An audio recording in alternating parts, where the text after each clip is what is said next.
안녕하세요, 여러분. 오늘 임원주간 예배에서 간증을 맡게 된 회장 이유진입니다. 네. 사진은 제가 사전에 동의를 구하지 않아가지고 기생충 처리를 했고요. 삶을 나누기에는 너무 짧은 시간이지만 제 삶을 통해 하나님의 살아계심을 모두가 느낄 수 있는 은혜 가득한 시간이 되기를 소망합니다. 저는 중학교 2학년 때 저와는 정반대인 한 모범생 친구가 자기 교회에서 친구 초청 잔치를 한다며 저를 전도했습니다. 처음 보는 교회는 모든 게 낯설었지만 처음 들어보는 설교도 꽤나 흥미로웠고 처음 느껴보는 교회 어른들의 따뜻한 온정에 저는 자연스럽게 교며들었습니다. 그렇게 얼마 안 되어서 바로 수련회가 있었고 저는 그 수련회에서 하나님을 만나게 되었습니다. 그 당시 교회에 저와 비슷한 또래 친구들이 너는 뭔데 그렇게 하나님을 빨리 만난 거냐며 되게 신기했던 반응들이 기억이 납니다. 저는 되게 위태로운 삶을 살고 있었거든요. 그래서 저를 주목하고 있던 하나님은 이대로 냅두면 안 되겠다는 생각을 하셨는지 그 자리에서 바로 저를 만나주셨습니다. 이제 이야기는 초등학교 과거 시절로 흘러갑니다. 네, 위의 이미지는 제가 초등학교 때 친구한테 보낸 문자의 내용이에요. 초딩이 보낸 내용치고는 꽤나 범상치가 않죠. 왜 저런 문자를 친구한테 보내게 되었는지 이제 말씀드리려고 합니다. 외할아버지가 돌아가신 후에 외할머니는 식당 영업으로 집을 비우시게 되고 그 빈집에 저희 네 식구와 제 인생에 가장 큰 트라우마를 준 외삼촌과 같이 살게 되었습니다. 외삼촌은 술과 도박, 담배 보증 하지 말라는 거는 다 하고 사는 사람이었어요. 어느 순간부터 본인이 이 집마저 뺏기면 돈줄이 끊길 수도 있다는 두려움이 들었는지 저희 가족들을 참 괴롭혔습니다. 집에서 보내는 밤은 항상 두려웠습니다. 밤에 자려고 불을 껐을 때마다 위험천만한 일들이 정말 많았거든요. 그래서 저는 아직도 그 트라우마로 이 나이를 먹고도 방에 불을 잘 못 끄고 잡니다. 거의 매일 삼촌은 술에 진탕 취해 집안의 온갖 물건들을 부시고 돈을 뜯어내기 위해 5만 가지 행패를 부렸습니다. 이후에 자세하게 등장할 저희 아빠도 성격이 만만치 않거든요. 그래서 오늘은 소동이 좀 심하다 싶을 때마다 아빠는 걸어 잠갔던 안방문을 열고 밖으로 나가 삼촌과 격렬하게 싸움을 했습니다. 너무 어렸던 저는 항상 이불 안에서 두려워하며 울기만 했던 것 같아요. 어렸을 때부터 굳이 보지 않아도 되는 것들을 참 많이 보면서 자랐던 것 같습니다. 거의 맨날 집에 큰 이슈가 있었기 때문에 항상 집에 경찰 아저씨들이 들락날락 거리는 일들이 많았고 남는 방들이 있음에도 저희 네 식구는 항상 자물쇠를 걸어 잠그고 모여 잠들어야만 했습니다.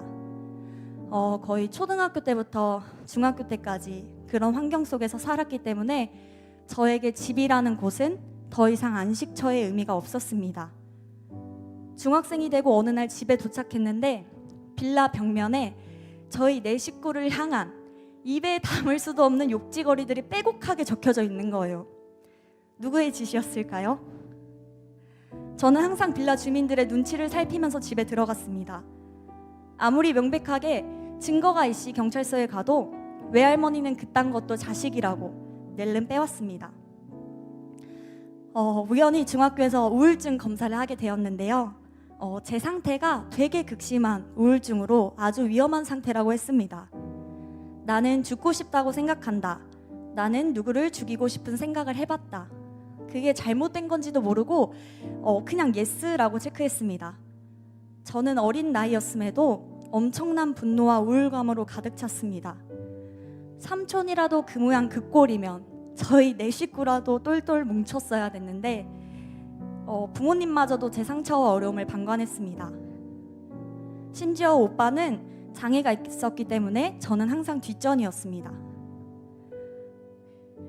저는 정말 살고 싶어서 또 살고 싶지 않아서 계속 죽으려고 했습니다.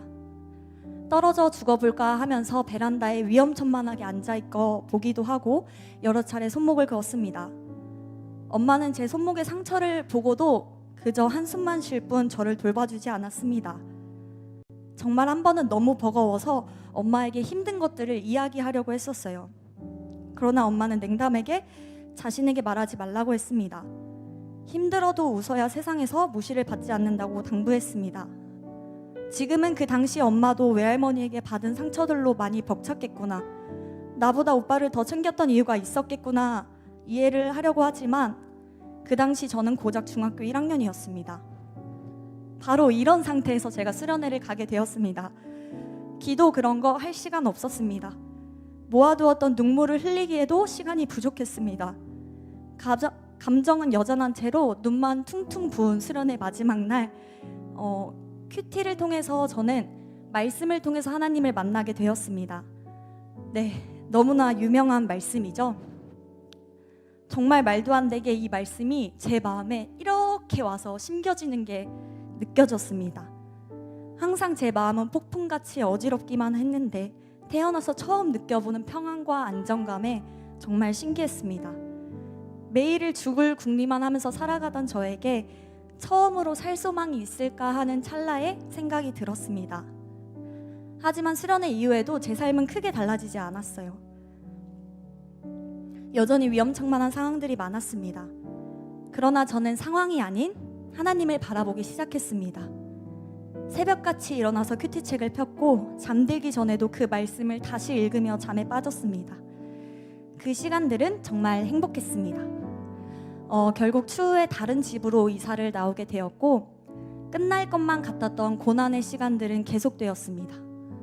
저희 가족은 여전히 불행한 거예요. 아빠는 사업이 잘 안 풀릴 때마다 술을 마시며 가족들에게 짜증을 내는 횟수들이 늘어갔고 부부싸움의 골은 날로 깊어졌습니다. 그리고 왜인지 모르겠는데 부모님은 제 유일한 살구멍인 교회 나가는 것을 점차 못마땅하게 여기는 거였습니다. 특히 아빠의 반대가 무척 심했는데 진짜 사탄 들린 것처럼 유독 교회라는 단어만 나오면 급발작을 하면서 저를 엄청 핍박했습니다. 여느 날처럼 교회를 가겠다고 했다가 큰 훈육을 치르고 학교 보건실에서 파스를 챙겨 친구와 화장실에 갔습니다. 친구는 제 몸에 멍자국에 파스를 뿌려주며 너 아빠한테 맞아? 하고 놀라하며 물어봤습니다.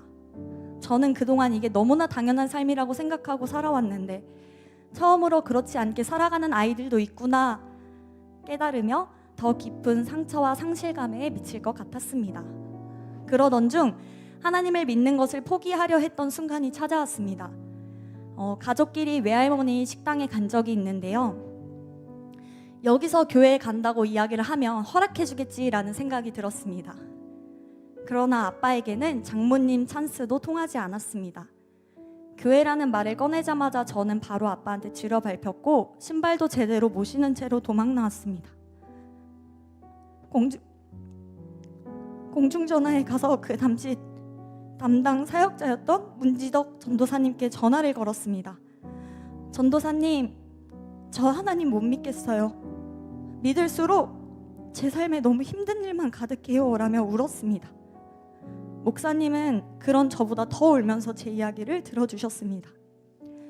그런 상황에서 고등학교 졸업 후 서울신학대학교 신학과에 입학할 때 이 원고에 다 기록할 수도 없을 정도로의 많은 고난과 외로움의 시간들이 있었습니다. 매일을 냄새나는 화장실에서 홀로 울며 기도했습니다. 결국 부모님께 아무런 지원을 받지 않은 대가로 대학생활에 던져졌고 학교, 알바, 교회를 번갈아 다니며 소중하게 얻은 학업의 기회를 위해 몸 상하도록 아주 바쁘고 치열하게 살았습니다. 하나님은 그런 제가 가엾게 여겨지셨는지 학교에서 단 한 명의 장학생에게 등록금과 생활비까지 지원해주는 입문 100년 장학금에 선발되게 해주셨습니다.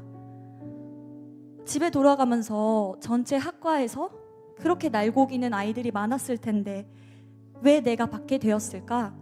라고 생각하며 집에 돌아가고 있었습니다. 그 순간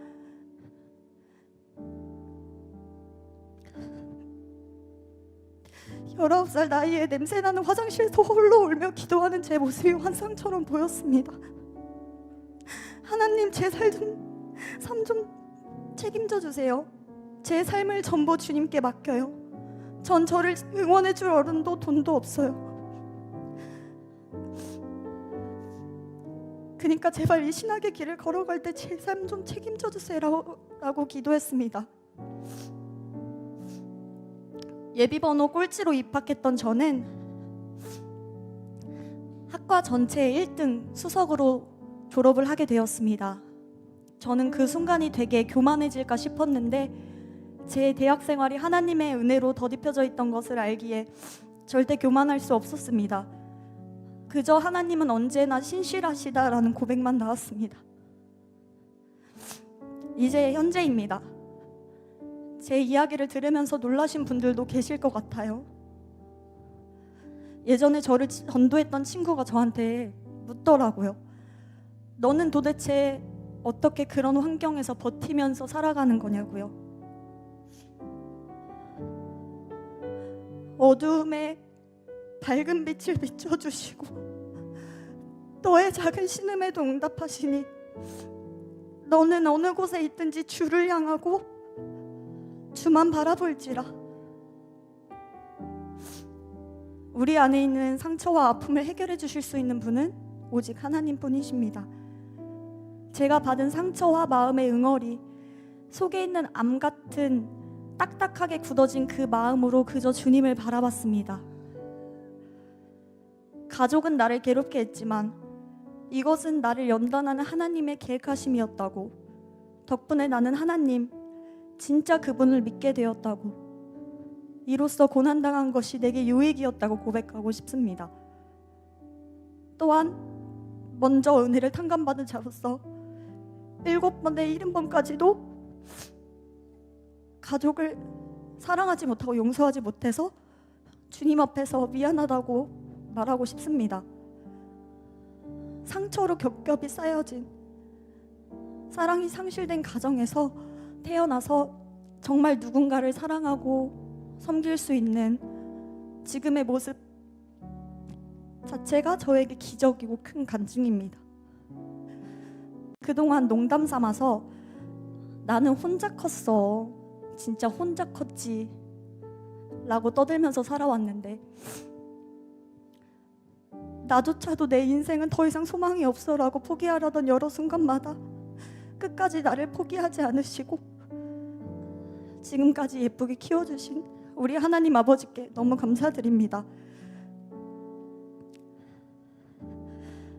그리고 가정에서 홀로 미담 생활하고 있는 우리 청년들에게, 믿는 가정에서 살아가고 있지만 여전히 가정에서 가슴 아픈 문제들로 고통받는 청년들에게 정말 기도하고 응원해주고 싶다고 이 이야기를 하면서 모든 영광 하나님께 돌리며 간증 마무리하도록 하겠습니다.